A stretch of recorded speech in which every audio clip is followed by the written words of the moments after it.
Hitler এক বিভাজিত চরিত্রের ইতিহাস।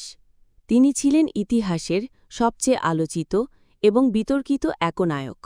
একদিকে একতা, নেতৃত্ব ও উন্নয়নের প্রতীক, অন্যদিকে বিভেদ, ঘৃণা ও ধ্বংসের মূলহোতা।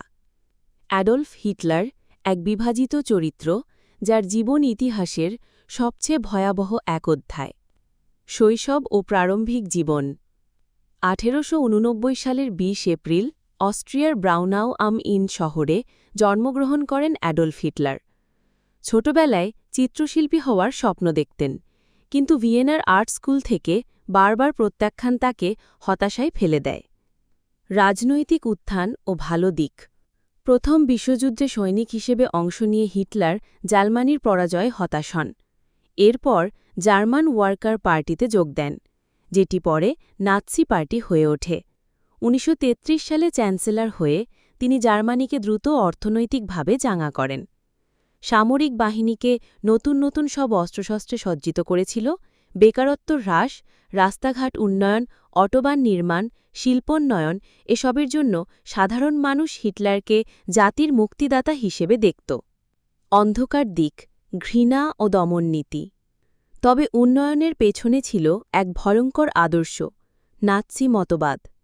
হিটলার বিশ্বাস করতেন শুধু আর্যজাতি শ্রেষ্ঠ, আর ইহুদি সমকামীরা ছিল তার চোখে সমাজের অবাঞ্ছিত।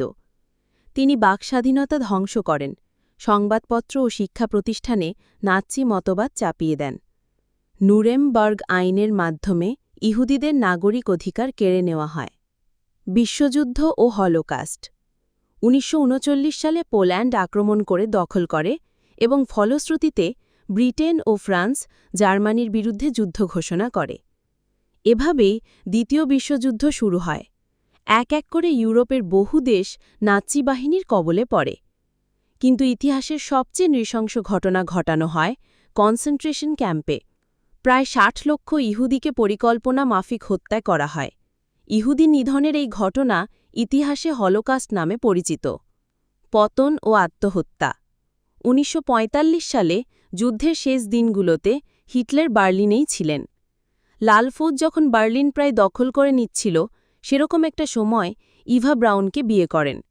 বিয়ের পর 24 ঘণ্টা পার হওয়ার আগেই তিনি ফিউরার বাংকারে সস্ত্রীক আত্মহত্যা করেন।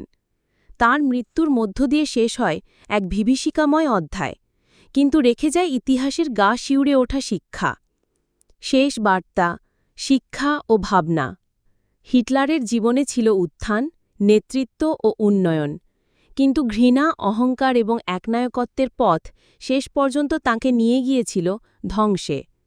তাঁর জীবনী আমাদের শেখায় যে শক্তি যখন নীতিহীন হয়, তা মানুষ ও সভ্যতাকে ধ্বংস করে দেয়।